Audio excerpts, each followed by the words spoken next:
Military plane ang gamit ng ilang bansa sa pagsundo sa kanilang mga kababayang naiipit ngayon sa Lebanon. Balak din kaya itong gawin ng Pilipinas sa gitna ng hamon sa pagpapalikas?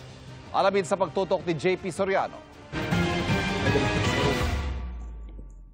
Bakas ang mga uka sa kalsada at mga wasak na gusali sa isang bahagi ng Dayeh sa Southern Lebanon na indikasyon ng pambobomba sa lugar. Kuha ito ng Lebanese na asawa ni Lor, Pilipinong 30 taon nang nakatira roon. Lumikas na raw ang ilan sa mga kababayan niya sa lugar. Diyos po, nakikita po namin ang bumbang sumasabog. Napakalakas po. Doon po sa lugar namin mismo. Sobrang lakas po hanggang ngayon po lumipat kami dito sa malayo-layo. Gabi-gabi po, hindi po ako makatulog.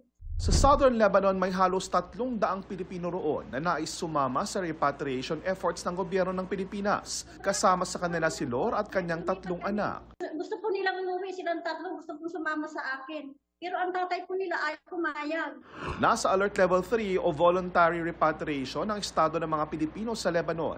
May ilang Pinoy na handa sanang umuwi ng Pilipinas, pero ilang araw na raw nakakansela ang mga commercial flights nila dahil sa komplikadong sitwasyon sa mga paliparan sa Lebanon. Ayon sa Undersecretary for Migrant Affairs ng Department of Foreign Affairs, sa susunod na linggo, inaasahang matutuloy na ang repatriation. Starting this coming week, there will be more arriving. They arrive in trickles by commercial flights being arranged for by OWA. Remember, it's a all-of-government approach.